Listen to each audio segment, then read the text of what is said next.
If a lot of your old stuff, your old shadow wounds, a lot of your old belief systems have been coming up a lot recently, you are not alone. This is happening to so many of us who are on this awakening spiritual journey because there is an energetic shift happening. And so if you've actually been rattled and having a lot of those old limiting beliefs showing up in your life, it's on purpose to give you an opportunity to see them so that you can use your soul recovery to bring light to your shadow. It's time to let all those old beliefs go and transform into your whole higher self. Enjoy the episode. Welcome to the Recover Your Soul podcast, a spiritual path to a happy and healthy life. My name is Reverend Rachel Harrison. I started Recover Your Soul after having profound changes in my life from my recovery of alcoholism, codependency, and control addiction. I was guided to share the tools and principles of spirituality and soul recovery to help others transform their lives as mine was transformed. For us to overcome external circumstances, we need to turn the attention to ourselves, focusing on our inner change and healing. Positive results in our lives will follow. Welcome to the Recover Your Soul podcast and community. I'm Rev Rachel. Thank you so much for choosing in today. Thank you for trusting me on your soul recovery journey. This is where we're remembering our wholeness. We're learning how to be okay. Beyond okay, we're actually learning how to be happy and healthy, regardless of what's happening around us through a spiritual path. And I continue just to deepen my own spiritual journey and just be so grateful for the transformation that's happened in my own life because it's still lifey out there. There is still a lot of the exact same stuff that used to shut me down, and I felt overwhelmed and I felt uncontrollable, and I was trying to fix everything, and I was really suffering being that feeling of trying to make it be something else, that we didn't want it to be what it was. So then we were doing everything we can to make it be something else. And in that, there's just so much pain and discontentment and frustration and real grievance and resentment. And when we step into this place of soul recovery, we're actually stepping into the knowing that we can learn from these experiences, but we do not have to be part of them. We're taking our power back and saying, I am going to choose a different way of being. I am going to choose a new path. Today is a new day. And the way that we do that really is by really exploring ourself, our thoughts, our beliefs. I wanted to talk today in this episode a little bit about what's coming up for you, that the beliefs and the patterns and the stories that have been what we call the shadow and the shadow work that Carl Jung used, this idea that there are these elements of ourselves. And I'm going to ask you if they're coming up really heavy for you right now, because have been coming up for me really, really intensely right now. And when I tap into the other spiritual teachers and channelers and in the real woo-woo world that's out there that I am just fully immersed myself in and love so much, because it feels so much more peaceful there. It just feels like there's more ability to attune to my higher power, to my higher self. And the word out there, the concepts out there are that right now, there is a lot going on in an energetic level. Really a lot going on at an energetic level. And we can feel it here on the plane of being human beings here at Earth School. There's a lot of energy, and it comes all the way from, if you look at astrology, the people who are into astrology, the astrology readings are showing that this is an incredibly intense time, and that is showing up to be rightfully so.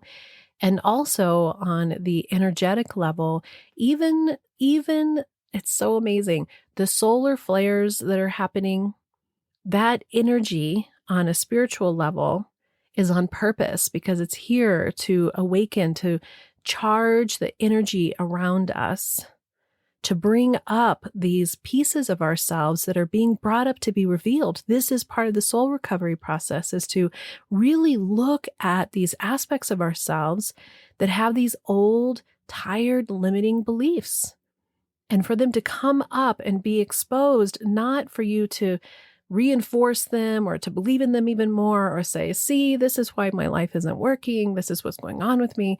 But really for you to look at them and see them in a way where you see from this new soul recovery place that you've been working on with me, where you can look at it as a witness with gentleness and compassion and kindness and say, wow, that is what's in there. I'm letting a pain or a belief system that came from parents when I was a small child that was from their own ignorance is the word that's coming to me, or their own inability to be present in that moment, or the pain and the wounds that they had that they were projecting and inflicting upon me, that I put them into my mind as if those were real. And now I'm seeing that they're not real, that they're just stories. They're these old stories, these old beliefs of not being enough, of doing things wrong or being responsible for everyone. And they're coming up not for you to double down on them. They're coming up for you to see them, witness them, love them, accept them, have gratitude for them, and to release them and let them go. As I record this, it is summer solstice, June 21st. They say on a spiritual level that this is one of those times, if you really look in the energy, that there is this thinness in the veil, they call it, that the ability to step into this more awakened state is more available, that space is more transparent. And I am stepping more into being willing to talk openly, and I am doing more of that over on the bonus Recover Your Soul podcast, which is going to be rebranded to be called Awaken Your Soul, because you're here because this is calling to you. And the guidance I continue to get is don't be afraid to talk about it, because I'm not telling you that you have to go all the way out into the woo. Go into what is being called to you. You are here on your spiritual path to discover yourself, to remember who your soul came here to be without all this sludge, without all this stickiness that comes from all these old stories and old beliefs and old patterns. You know, I was reading on social media the other day, somebody who is talking about their childhood, and they want to help other people who may have had these complicated childhoods that they had. And it was a long post around a narcissistic parent. And what I think is so interesting is that there's a couple ways that you watch people go through these experiences. And one of the awarenesses that I have is there's no right way or wrong way. It's not as if the soul recovery path is the only path. As a matter of fact, it is the exact same journey that so many other spiritual teachers are teaching, because it is a path of awakening. I just have my own terminology, my own way of doing it. But what I recognized in that was there was an identification that she had as being wounded from this parent that she was holding. And it didn't feel to me, and again, this is my interpretation of how it felt to me. It felt to me like she was holding on to it as if it's to say, see, this is why I'm like this, and this is what this person did that wasn't okay, and this is the story, right? So in soul recovery, what we're learning is we're learning to express and speak our story, because our stories are so valuable, because they're going to give you information about what that shadow is. What is that limiting belief? What is that story that you're telling yourself over and over again that's actually underneath in your unconscious and subconscious that is actually keeping you from being able to break through and move into a new way of being, right? This is step 3 is discovering unhealthy patterns, beliefs, and stories in soul recovery. Step 5 is releasing the patterns that no longer serve you, so you could move to step 6, which is embracing new beliefs and rewrite your story. But the old story is giving you information. So it's never about dismissing the story. It's about witnessing how deeply you identify with it, and then you claim it. Because when you claim it, you're actually still holding on to the story. And the healing doesn't come from going around and really feeling victimized in the experiences that you had as a child, and we all had very difficult situations. The victim is a brain place that says, this terrible thing happened to me. And I want you to know some really difficult and painful and traumatic things happened to you. Absolutely, they did.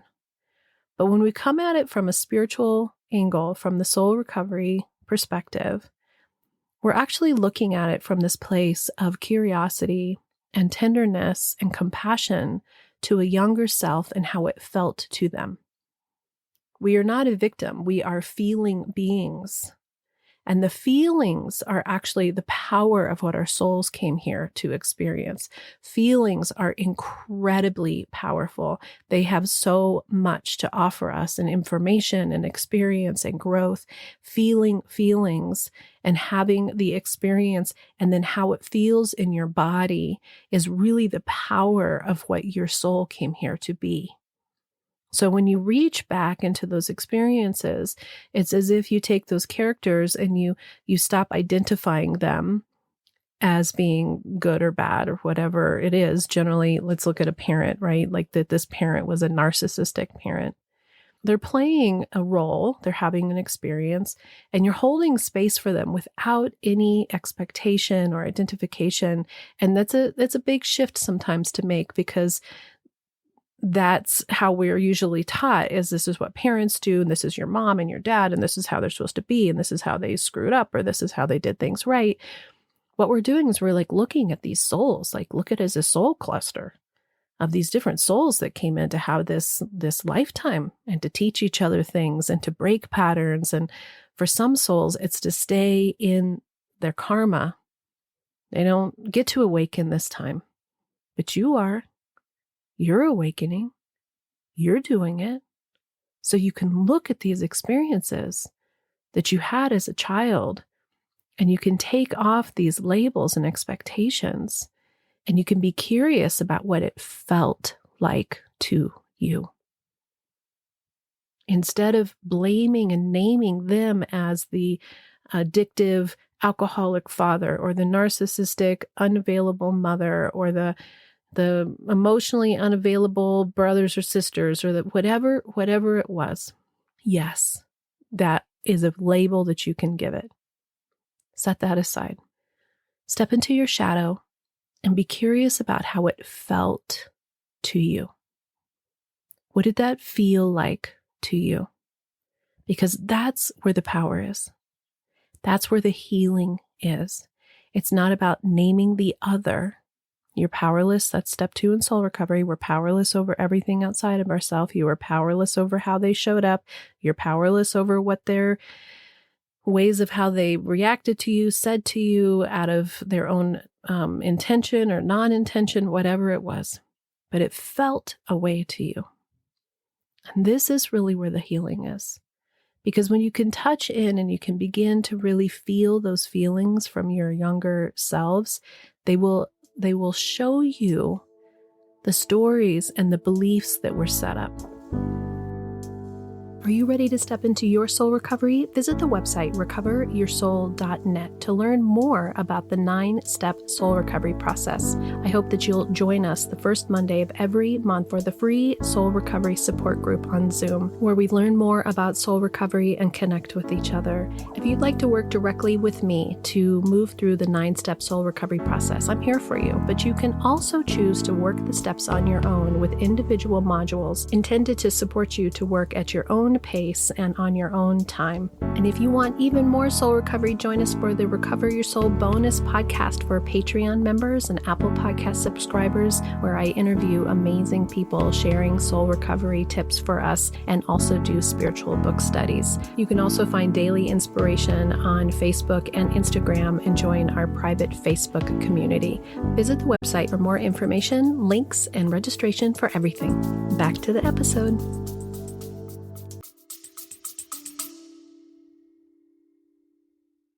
Hey, it's Rev Rachel, and I just wanted to take a quick break to remind you that I have an upcoming Recover Your Soul weekend retreat. I'm so excited about it. It's July 19th and 20th in Lafayette, Colorado, which is right where I live. It's at this beautiful retreat center overlooking the Rocky Mountains. We're going to immerse ourselves in the soul recovery process. You're going to be able to truly touch on those beliefs, patterns, and stories that no longer serve you, and to connect more deeply to your true and authentic self and leave behind some of those patterns that have been holding you back. We use the 9-step soul recovery process teachings. We use oracle cards. I do guided meditations. We're going to have a sound bath and really connecting with others who are on the journey together, and that I get to be personally with you is one of the greatest gifts. If this interests you, I'd love for you to go to the website, recoveryoursoul.net, to look more into what's going on with it and to claim a spot. And if that date doesn't work for you, there's another one in Asheville, North Carolina on September 13th and 14th. I hope that you'll join me. I can't wait to see you there. And you know, for me, that one of my big ones was around getting in trouble from this one time, right? It's so amazing how it doesn't take all that much. For some people, they have these incredibly painful, repetitive situations. Well, I had this one time of getting in really big trouble when I was 4 years old, but I also had more times of not getting in trouble and learning how to be good. I had more experience, not from the infliction of something, but from the knowing to not get in trouble was how I stayed safe. And what did that feel like to me? And so when I go in and I touch those places of what that felt like to me, that's where I can begin to uncover this deep place that has a massive fear of rejection, of not doing something right. And isn't it interesting that whether you come from a family with a lot of dysfunction, or what some people are like, no, I grew up in like this great family and everybody was really there for each other, we all set into roles that we played. And this creates our shadow. This creates this part of ourself that has some sort of limiting belief that is made from a child, that's made from a younger self. And I have an episode that's around our protectors and parts. And this is part of that, where you recognize that those parts of us that had these intense feelings that we didn't know how to feel when we were younger, our soul creates a protection to keep us safe. So for me, my protection was to be a really good little girl, right? Be a people pleaser, be a codependent, make sure everybody else's needs are taken care of before your needs. Well, one of the things that's really coming up for me in this massive energy shift that we're having right now, which has been going on for about a month. So if you've been having stuff come up for you, I want you to really just give yourself some grace, and I want you to give yourself credit that you are attuned to the energy. We are vibrational beings. We are attuned to the energy. If you've been tired, if you've been feeling overwhelmed, if you don't know why you have like, I just got to stop, I can't do anything right now, or you're having headaches, or your body feels different, it's because you're actually feeling the energy that is coming from all these solar flares and from the stars. And there's something really beautiful in that. That's because you are awakening and you're connecting beyond what is in your body and your mind. You're actually opening up to something even greater still, if you can see how beautiful that is. So one of the things that's been coming up for me is the other major wound that I had was around rejection from friends and children. And being an only child and having parents that were these very independent, when I look at it from my adult self now, I had these, amazing parents who were very independent, had me because a star spoke to them on a hillside and told them that I was coming. So if you go way into the woo, right, my soul knew that I was supposed to come through them. They weren't the kind of parents that just couldn't wait to have a baby and they were going to have everything around that baby. That wasn't my experience. But I had these independent parents, and so I was alone a lot. and I was left on my own to take care of myself and to my own devices. And so when I tried to interact with other kids, I didn't really know how to do that. I didn't have any brothers or sisters. I hardly even had parents that really like played with me or interacted with me on a kid level. I was treated like an adult by them from the very beginning. So I didn't really know how to interact with kids, and there was a lot of rejection. And so that set up a system in me that really has said that people aren't safe and that I have to really care about what people think about me.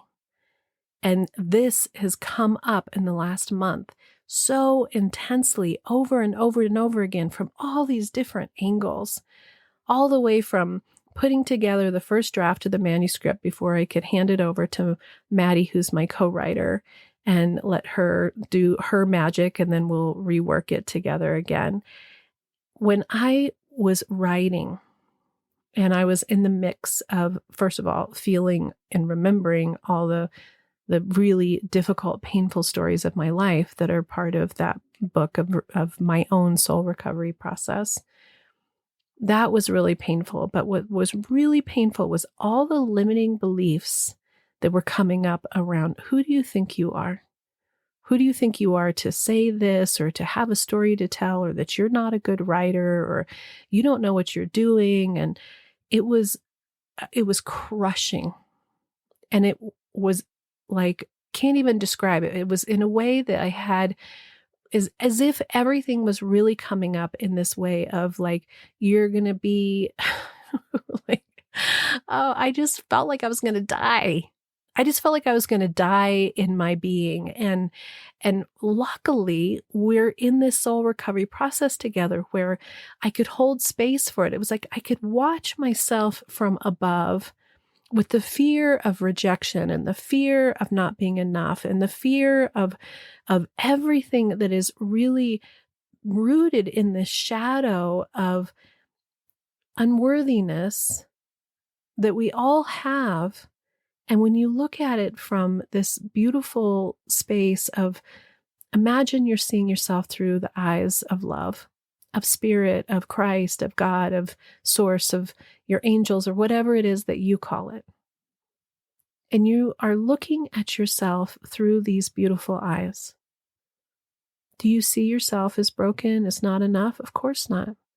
What you see is you see the wholeness of who you are, and you recognize the experiences in which you've experienced and the complexity that they were, and how so much information that was brought to you out of fear and out of old historical patterns handed down from generation to generation of how we speak to each other, how we talk to each other, what love looks like, generations of addiction, generations of dysfunction.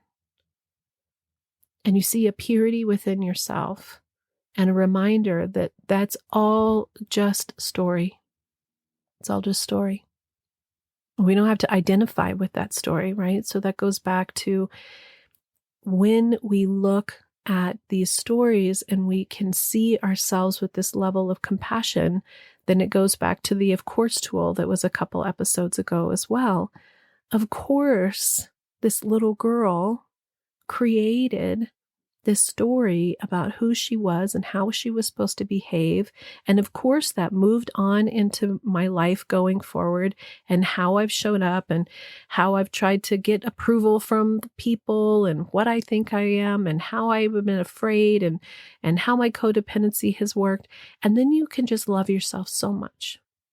You can just bring yourself so much love and compassion, and you can see it from this place that says, these experiences in which I've experienced, when I feel my feelings about them, I recognize that that's where all the juice is to give me information about what I'm ready to let go of, what parts of it have created other parts of myself. Like, I'm so proud to be somebody who is organized, who gets a lot of things done, who is reliable, who is a leader.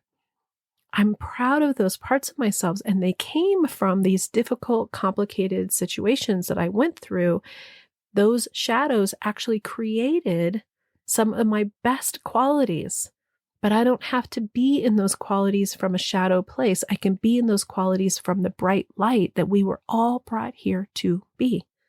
This energy of us to expand and awaken means that we can see ourselves in a new light, so that as these really limiting, old, sticky, residual, reactive, and just trigger responses that we have of like how we see the world are ready to be shifted. And what they're saying right now, the speak on the super spiritual end, is that as you release these and as you step more fully into your sovereignty, the sovereignty being the word that means nothing on the outside is determining who you are on the inside. You are sovereign in your knowing of who you are. Then those old beliefs and those old definitions and those old holdings, and this is who that person was, and this is who I was, and this is why it's like this, they soften and they energetically release. And I just envision like little sparkle dusts coming off of them and just being transmuted back into the energy of everything. And that what's left is this crystal clear you, who feels feelings, who gets their heart hurt and broken, who has excitement, who has joy, who has ambition and things to do in the world, and also can feel sadness, can feel disappointment. Those are all valid feelings to have. And the more attuned that we get to our feelings, the less things are shadow, the more they're light, and the more we become aware of what feels good and what doesn't. And when those things that don't feel good are giving you information about what is left to be healed, or where you're staying stuck in relationships and situations that actually don't attune or align to you at all, but we're coming from a limiting belief that says, I can't ask for more. I can't have what I need. Other people's needs are more important. I'm here to save them. And again, that feeling that you're having that feels uncomfortable is giving you more information of how to release those patterns. And in that, what's fascinating is not only are you rewriting your story and rewriting your beliefs, you're actually shifting spiritually where you are in your life. You're moving to an entirely different spiritual essence of yourself. You're also retraining, and what the big word right now is rewiring your mind, because those neuron paths have been so quick to fire and go in those old belief systems. You're actually breaking those up and moving them into a new way so that it's very easy to remember who you are. And that when those hits come, those nuggets of like, oh, I really care about what people think, or I want people to like this, or I want to say the right thing, or I don't want to be in trouble, I recognize it. It's like a, oh my gosh, it's like a little thing that shows, like a little ball that shows up in the air, like this, a bubble, a belief bubble. And it comes and I can see it and I'm like, oh yeah, there it is. This is about not wanting to be in trouble. This is about being afraid of what people think of me. Because who are they anyway? This whole being in trouble, being rejected. And that's a deep, deep shadow of a little girl who was just trying to be safe. And then I remind myself that I'm safe. I remember my sovereign state. I'm powerless over other people and what's going on.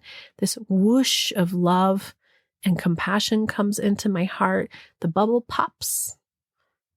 And I have gratitude for it. I'm so thankful to understand and be able to see myself better.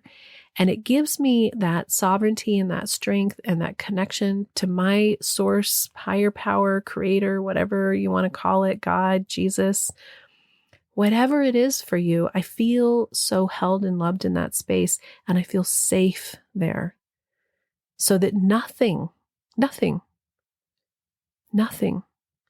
can harm me, because I'm not responsible for all of those other things. And it seems so gosh, I really want to say it seems so simple, right? It's like, yeah, well, everybody, we could all do that. It's simple, but not easy, because those underlying beliefs are so rooted in. And if you really go into the spirituality of souls, they may have been rooted in karmically for lifetimes. So you're really doing this incredible work of awakening and moving towards, can you even imagine moving into enlightenment? Moving into this place where you really can release and allow all that is around you to be as it is, and to use the power of your thoughts and your voice and everything that you think and feel and believe, to trust that everything is moving in the right direction for you, and that you can open and see with love in everything, even if the people around you are not choosing the same, and that your heart can break and hurt, and it can be hard and sad. But those feelings are an important part of being a human being, but we don't fall back into those old systems of putting their lives on the top of our list instead of our own healing. Your healing will make change in the world around you, because you will see it in a new way. You will feel it in a new way. You will have compassion in a new way. This is the process of soul recovery. That is the process of awakening. It is a process that goes back to the ancients. And this is just one way to name it, define it, walk through it. But what I want you to know, it's within you already. I'm not saying anything that isn't a wisdom that is innately within you already. It's about giving you permission to tap into that wholeness of who you are, and giving you permission to let go of the people, the circumstances around you, and to turn into your spiritual journey and to choose yourself and your healing. That's the power of soul recovery. Until next time, namaste. Thank you for listening, and I hope that that helps support your soul recovery process. Just a reminder that every Friday is the Recover Your Soul bonus podcast.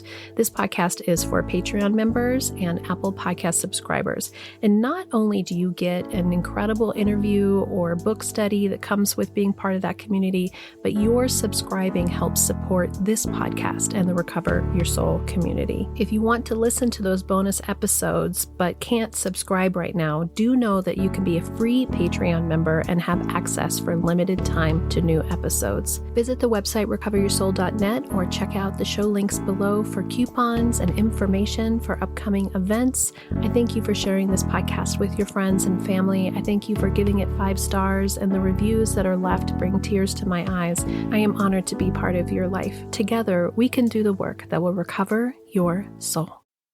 The Recover Your Soul podcast and its content is for educational purposes only and is not allied or representative of any organizations or religions. It's based on the opinions and experience of Reverend Rachel Harrison. Recover Your Soul claims no responsibility to any persons or entity for any liability, loss, damage, or cause alleged to be caused directly or indirectly as a result of its use. Applications or interpretations of the information represented herein. Take what you need and leave the rest.